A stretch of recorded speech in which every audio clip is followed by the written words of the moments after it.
Direct and inverse proportions. Introduction. Mohan prepares tea for himself and his sister. He uses 300 milliliter of water, 2 spoons of sugar, 1 spoon of tea leaves and 50 milliliter of milk. How much quantity of each item will he need if he has to make tea for 5 person? Mohan ने अपनी और अपनी बहन के लिए चाय बनाई जिसमें उसने 300 ml water, 2 spoon of sugar, 1 spoon of tea leaves and 50 millilitre of milk use किया। अब हमसे पूछा जा रहा है कि यही टी 5 पर्सन्स के लिए बनाई जाए तब कितनी अमाउंट में हमें ईच एंड एवरी आइटम को लेना होगा। पहले चाय 2 पर्सन्स के लिए थी, अब 5 पर्सन्स के लिए बनाई जाएगी तब ईच एंड एवरी आइटम्स की क्वांटिटी बढ़ जाएगी।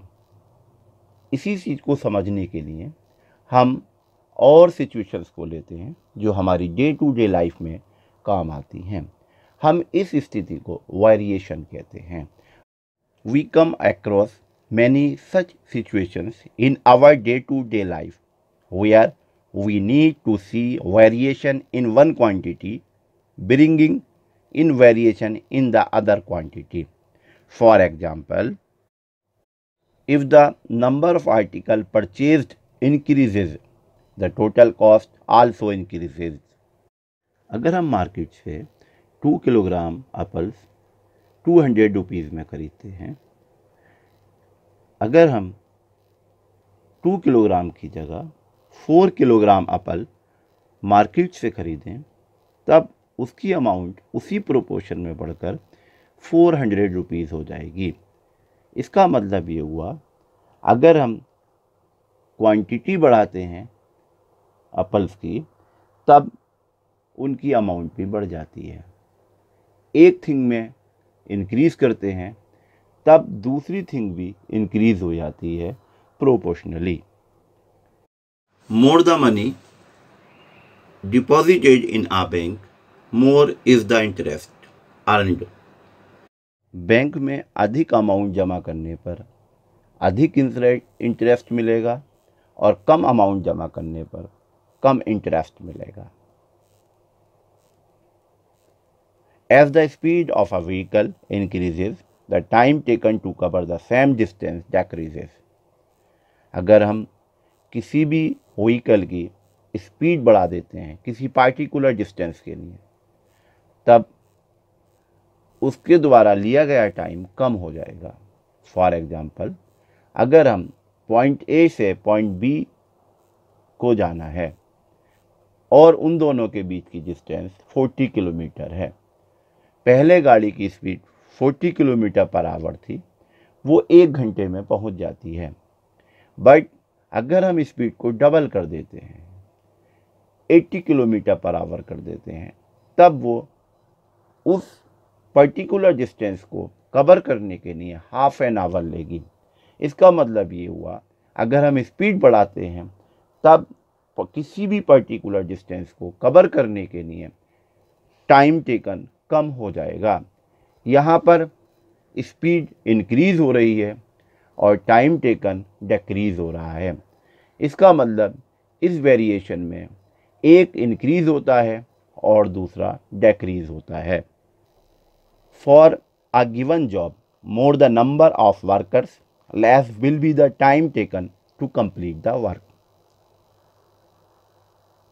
किसी काम को कराने के लिए यदि हम वर्कर की संख्या को बढ़ा देते हैं तब वो काम कम समय में हो जाएगा।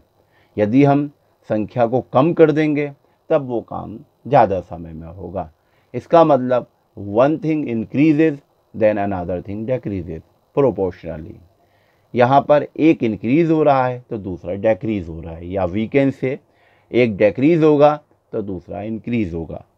On the basis of these examples we will study the following types of variation.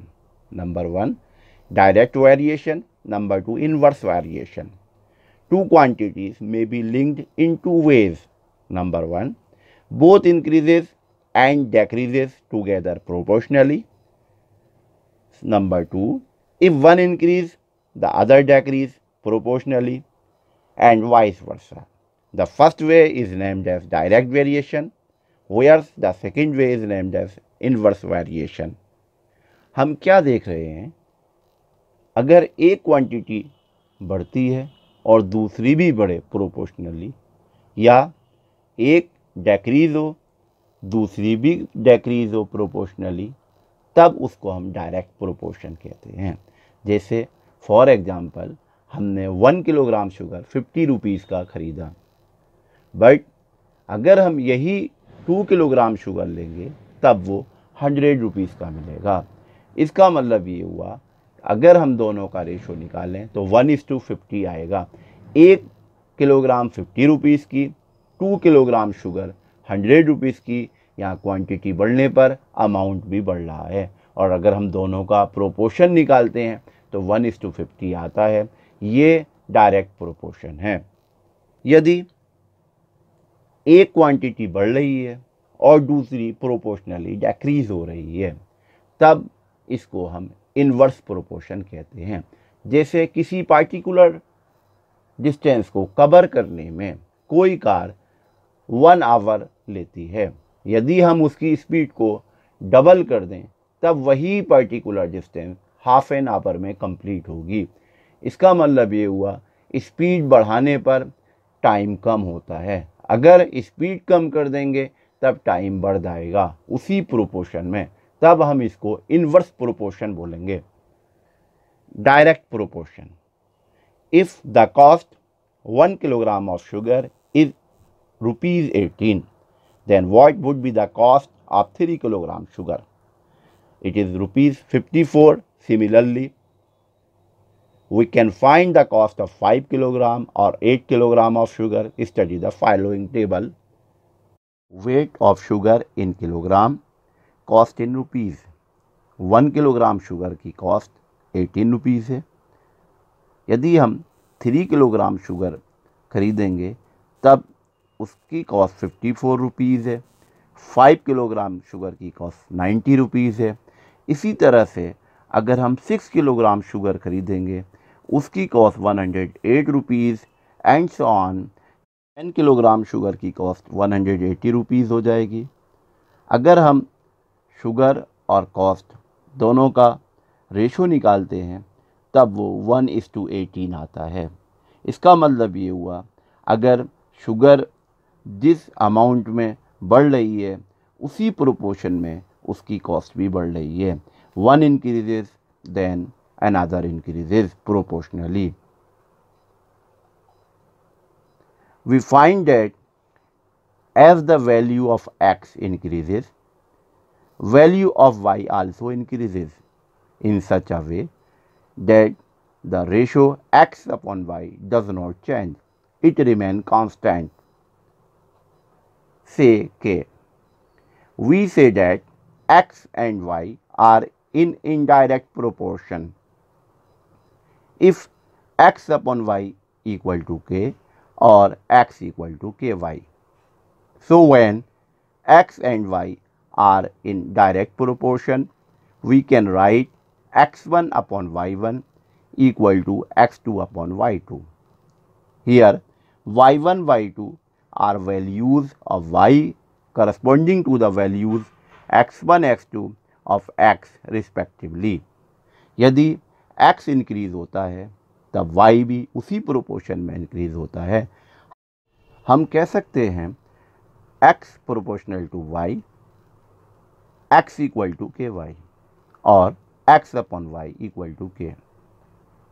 If x1 proportional to y1 then x1 equal to ky1, x1 upon y1 equal to k. Another situation, x2 proportional to y2, x2 equal to ky2, x2 upon y2 equal to k. Both conditions are equal to k, then we can write x1 upon y1 equal to x2 upon y2. Let us take a question, how to solve the problems related to direct proportion.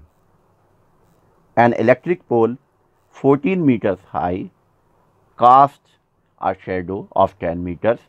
Find the height of a tree that casts a shadow of 15 meters under similar conditions.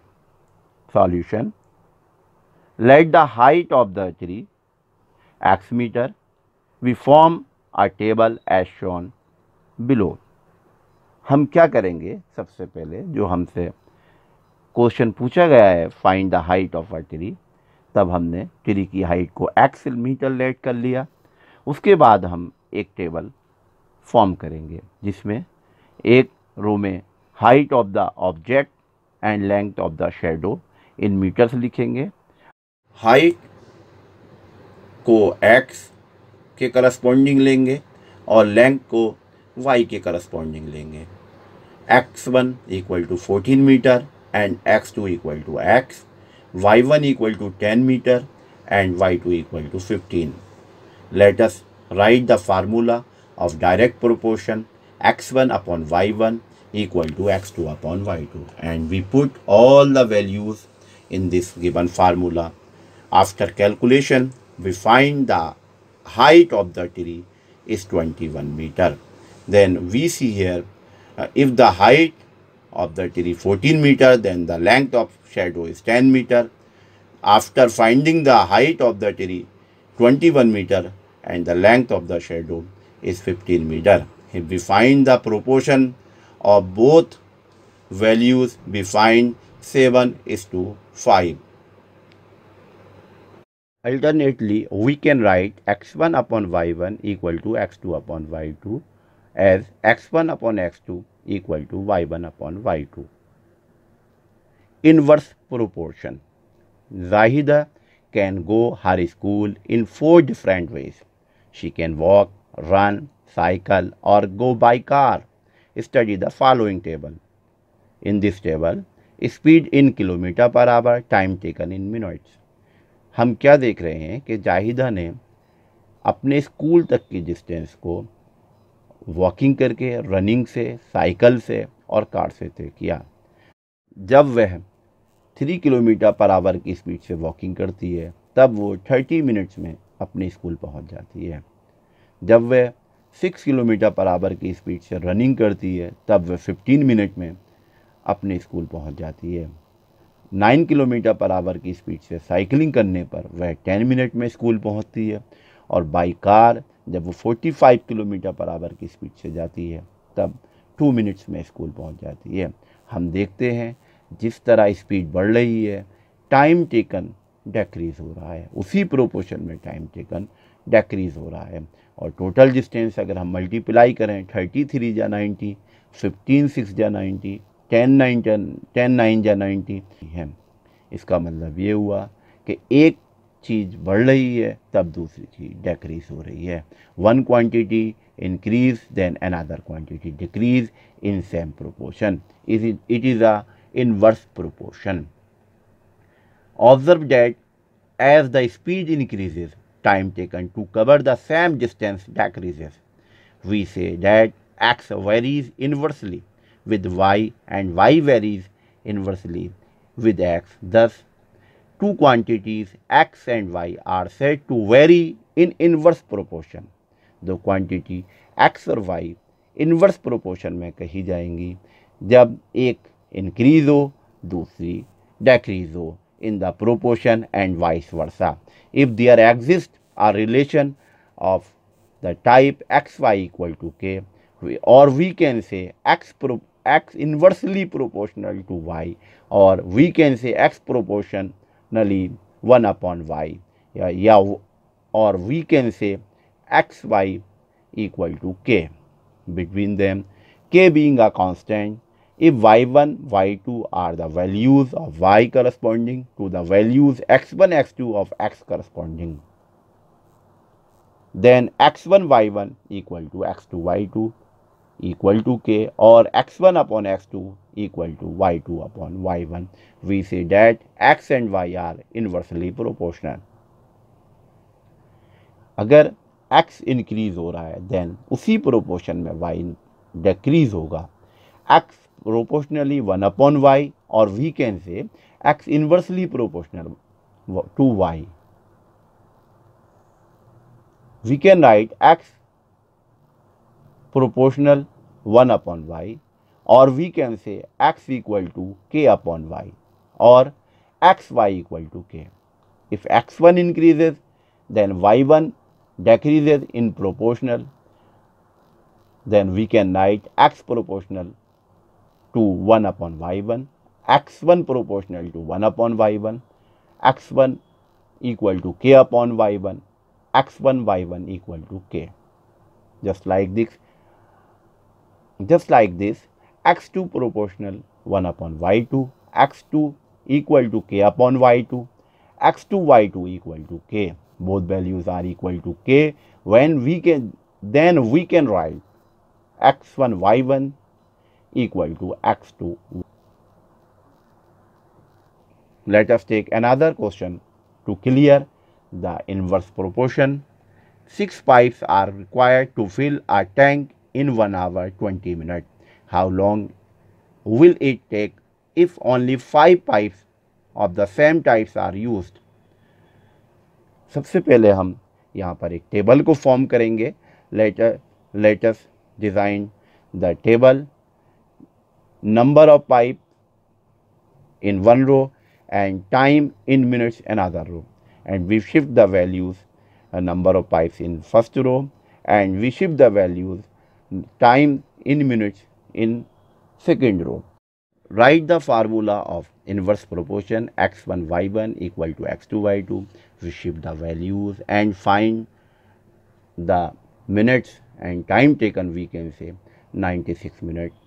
Then we can say time taken to fill the tank by 5 pipes is 96 minutes, or 1 hour 36 minutes. y2. It is the formula of inverse proportion. Let us